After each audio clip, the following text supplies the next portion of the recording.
নমস্কার বন্ধুরা, আজকে কিন্তু একটা গুরুত্বপূর্ণ বিষয় নিয়ে আলোচনা করব। সেটা হচ্ছে মার্কেটের সিচুয়েশন। আমরা যেটা স্ক্রিনেতে দেখতে পাচ্ছি, নিফটি 24,013-তে গিয়ে কিন্তু গত শুক্রবার কিন্তু বন্ধ হয়েছে। 24,013 লেভেলেতে মার্কেট কিন্তু বন্ধ হয়েছে।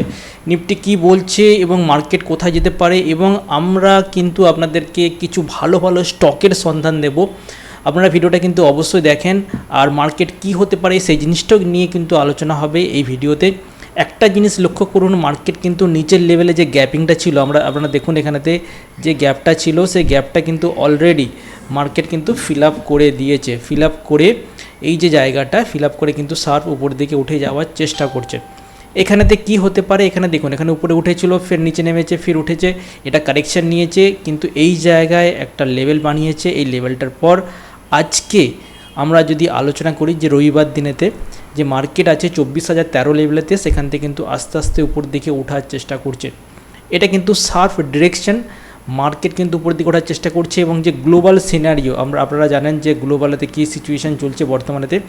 তো গ্লোবালেতে যে হরমুজ প্রণালী বন্ধ হয়ে গিয়েছিল, ইরানের সাথে আমেরিকার যে চুক্তি হয়েছে, সে চুক্তি স্বাক্ষর হয়েছে যে তারা সকলেই রাজি হয়েছে যে যুদ্ধ থামিয়ে দিতে এবং হরমুজ প্রণালী খুলে দিতে।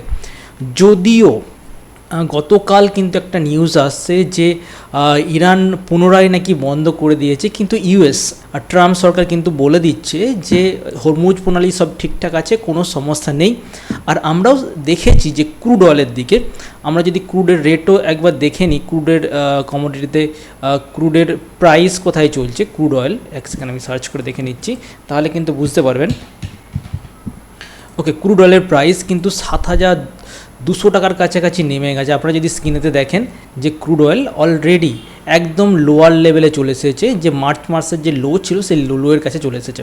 তো মার্কেট মোটামুটি যেটা দেখতে পাচ্ছি, ডাউন সাইডে কিন্তু যাওয়ার চান্সেস খুবই কম, কেননা ক্রুড প্রাইস যদি ঊর্ধ্বমুখী হয় তখনই একমাত্র মার্কেট কিন্তু নিচের দিকে যেতে পারে।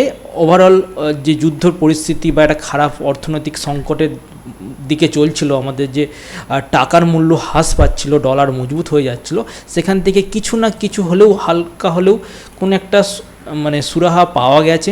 কিন্তু বর্তমানেতে আপনারা কি প্ল্যান করবেন? বর্তমানে কিন্তু মার্কেট পজিটিভ। মার্কেট কোথায় যেতে পারে আমরা যেটা দেখতে পাচ্ছি, 24,500 কাছাকাছি আমরা মার্কেটকে আশা করতে পারি আগামী কয়েক দিনেতে। কেননা এই যে গ্যাপিংটা ছিল, গ্যাপিং কিন্তু অলরেডি ফিল আপ করে দিয়ে উপর দিকে মার্কেট যাওয়ার চেষ্টা করছে। এবং কোন কোন স্টক সব থেকে এখানেতে বেশি যেতে পারে, বাড়তে পারে, সেই বিষয়ে আমরা আলোচনা করব। দেখুন, ইয়েস ব্যাঙ্ক কিন্তু আমাদের অল টাইম ফেভারিট স্টক ছিল, যেই স্টকটাকে আমরা বারবার বলেছি যে এটা আপনার পোর্টফোলিওতে অ্যাড করুন, এটা কিন্তু একটা ভালো রিটার্ন দিতে পারে আপনাদেরকে। আমার পোর্টফোলিওতে কিন্তু এটা অ্যাড ছিল বেশ ভালো পরিমাণ, প্রায় ডবলের কাছাকাছি হতে যাচ্ছে এই ইয়েস ব্যাঙ্ক। ঠিক আছে, ইয়েস ব্যাঙ্ক ছাড়াও আর কি স্টক বাড়ছে, সেটা হচ্ছে গ্রিন এনার্জি। গ্রিন এনার্জি কেন বাড়ছে? দেখুন, বর্তমানেতে কি সমস্যা ছিল বা কী সমস্যা আছে, সেটা হচ্ছে তেলের সংকট, মানে এনার্জি সংকট। ভবিষ্যতে একটা সেক্টর কিন্তু খুব ভালো রিটার্ন দেবে। দেখুন, যত দিন যাচ্ছে তত ডিজিটাল হয়ে যাচ্ছে সকলেতে। মানে আপনারা ভাবুন, একটা সময় গ্যাস ছিল না বা কোনো ইলেকট্রিক গ্যাজেট ছিল না, তখন মানুষজন কি করতো, নর্মাল যেটা থাকতো সেটা দিয়েই তাদের কাজ চালানোর চেষ্টা করতো। কিন্তু যত দিন যাচ্ছে মানুষ কিন্তু ইলেকট্রনিক্সের উপর ডিপেন্ডেবল হয়ে যাচ্ছে। আর বর্তমানেতে এআই কিন্তু মারাত্মক ডিমান্ড বর্তমানেতে, যার জোরে, এআইয়ের জোরে আমরা দেখেছি নর্থ কোরিয়া বা এনভিডিয়ার কথা বলছি, এনভিডিয়া, এরা কিন্তু প্রচুর পরিমাণে নিজেদের মার্কেট ক্যাপিটাল কিন্তু বাড়িয়েছে। তো সেক্ষেত্রে এই যে এই এআইয়ের ফলে প্রচুর পরিমাণে এনার্জি লাগে, মানে ইলেকট্রিসিটি লাগে। সেই ইলেকট্রিসিটি কে সাপ্লাই করবে? সেটা হতে পারে গ্রিন এনার্জি সাপ্লাই করতে পারে, যে ইলেকট্রিক কোম্পানিগুলো আছে তারা সাপ্লাই করতে পারে। এক্ষেত্রে যে এনার্জি স্টকগুলো আছে, স্টকগুলো কিন্তু ভবিষ্যতে বাড়তে পারে। আমি বারবার বলে এসেছি যে এনার্জিজাত দ্রব্যগুলো কিন্তু খুবই ভালো হতে পারে, এই স্টকগুলো কিন্তু খুবই ভালো মোমেন্টাম দিতে পারে। তো আপনারা অবশ্যই নজর রাখুন। আর হ্যাঁ, আদানি স্টকগুলো, আদানি যেমন হচ্ছে আদানি গ্রিন, সোলার পাওয়ার, বর্তমানেতে যে সরকার চেঞ্জ হয়েছে আমাদের রাজ্যেতে, সেই সরকার কিন্তু সোলারের উপর ডিমান্ড দিতে চাইছে। সেক্ষেত্রে কি হবে? সেক্ষেত্রে একটা কোম্পানি সব থেকে বেশি বেনিফিটেড হবে, সেটা হচ্ছে আদানি সোলার। আদানি সোলার বলতে কিছু নেই, আছে আদানি গ্রিন। এটা ছাড়াও টাটা পাওয়ার বলুন, সোলার ইন্ডাস্ট্রি, ইউটিএল, এই যে কোম্পানিগুলো স্টক মার্কেটে লিস্টেড আছে, এই কোম্পানিগুলো কিন্তু অনেকটা নিজেদের সেলসকে বাড়িয়ে নিতে পারবে। আর নিজেদের সেলস যদি বৃদ্ধি পায় সেক্ষেত্রে এই স্টকগুলোর কিন্তু যে প্রফিট, কোয়ার্টারলি প্রফিট ইনক্রিজ হবে এবং শেয়ারের মূল্যও কিন্তু আস্তে আস্তে বাড়বে। তবে একটা জিনিস লক্ষ্য করুন, গতকাল আইটি সেক্টর কিন্তু মারাত্মক হারে পড়েছে। আপনি যদি আইটি সেক্টরের স্টকগুলো দেখেন সেক্ষেত্রে ইনফোসিস একদম যে লো ব্রেক করেছে, প্রায় 1050-এর কাছাকাছি গিয়ে ক্লোজিং দিয়েছে। এছাড়াও যে আইটিগুলো আছে যেমন টিসিএস বলুন, উইপ্রো বলুন, টেক মাহিন্দ্রা বলুন, জাস্ট একটা স্টক ছাড়া, ঠিক আছে, বাকি সকলেই কিন্তু নেগেটিভ রিটার্ন দিয়েছে। নেগেটিভ রিটার্ন কেন হয়েছে?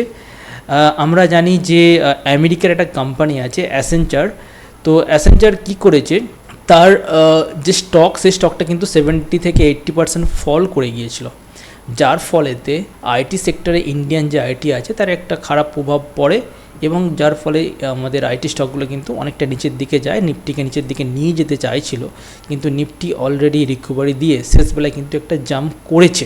তো বর্তমানে কি হতে পারে, বর্তমানে মার্কেট কিন্তু একদম পজিটিভ, কোনো রকম কোনো সমস্যা নেই মার্কেটের মধ্যে।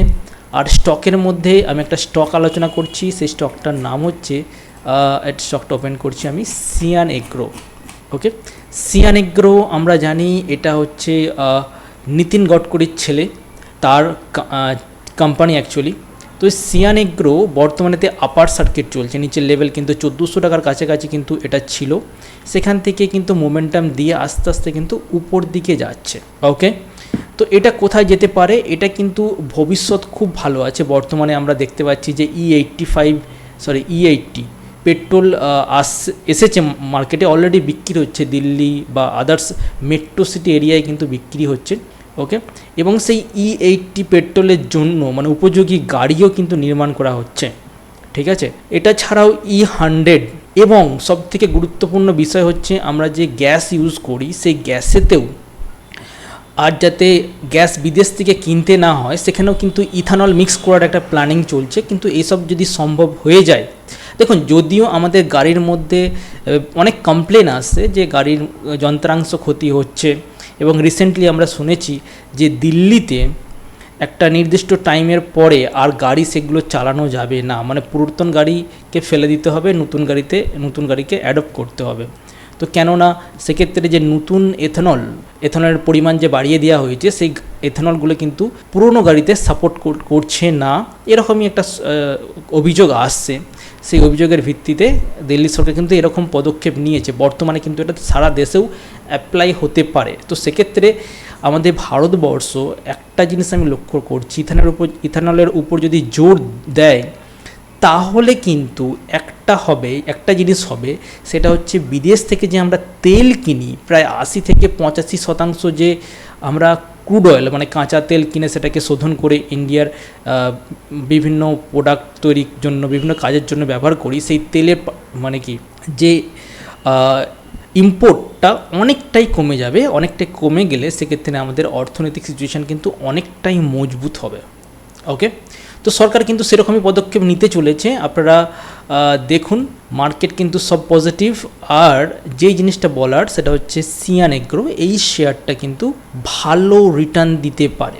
আপনাদের বারবার বলছি কেন রিটার্ন দিতে পারে, কেননা যত ইথানল মানে মিক্সড পেট্রোল বিক্রি হবে, যত এর চাহিদা বাড়বে, সরকার এর উপর যত জোর দেবে, এই সিয়ান এগ্রো কী করবে, পেট্রোলজাত ইথানল তৈরি করবে।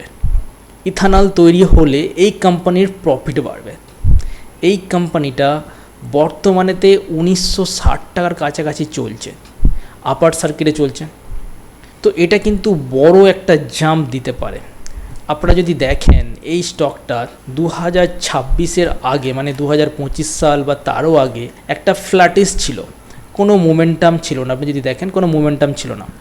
হঠাৎ করে যখন ফার্স্ট E20 লঞ্চ হলো তখন কিন্তু এই শেয়ারটা 3600 টাকার কাছাকাছি গিয়েছে। বর্তমানেতে আবার আপার সার্কিট এবং এর যে পুরাতন যে হাই টাচ করতে যাচ্ছে। তো আপনারা এই স্টকটাকে দেখুন, দেখুন, আমি কোনো রেকমেন্ডেশন করছি না আপনি এটা কেনার জন্য। আমি জাস্ট এটা বলার চেষ্টা করছি যে আপনারা এটাকে দেখুন, আপনার পোর্টফোলিওতে বা ওয়াচ লিস্টে অ্যাড করে রাখুন, ভবিষ্যতে কিন্তু ভালো রিটার্ন দেবে। এছাড়াও বিভিন্ন গ্রিন এনার্জি স্টক যেমন হচ্ছে সোলার, ইউটিএল সোলার ছাড়াও আরও কিছু বিভিন্ন স্টক, যে স্টকগুলো ভালো মোমেন্টাম দিচ্ছে, এথার এনার্জি, ওকে, ডিফেন্সের কিছু স্টক কিন্তু ভালো রিটার্ন দিচ্ছে। তো এনার্জি স্টকেতে আপনারা জোর দিন, দেখুন খুব ভালো মোমেন্টাম হতে পারে। আর যদি ভিডিও ভালো লেগে থাকে অবশ্যই চ্যানেলটিকে সাবস্ক্রাইব করবেন। আর নিচে যদি আপনি ডিম্যাট অ্যাকাউন্ট ওপেন করতে চান, নিচে আমাদের হোয়াটসঅ্যাপ নাম্বার দেওয়া রইল, হোয়াটসঅ্যাপে কিন্তু কন্ট্যাক্ট করতে পারেন। সাথে থাকার জন্য অসংখ্য ধন্যবাদ, ভালো থাকবেন।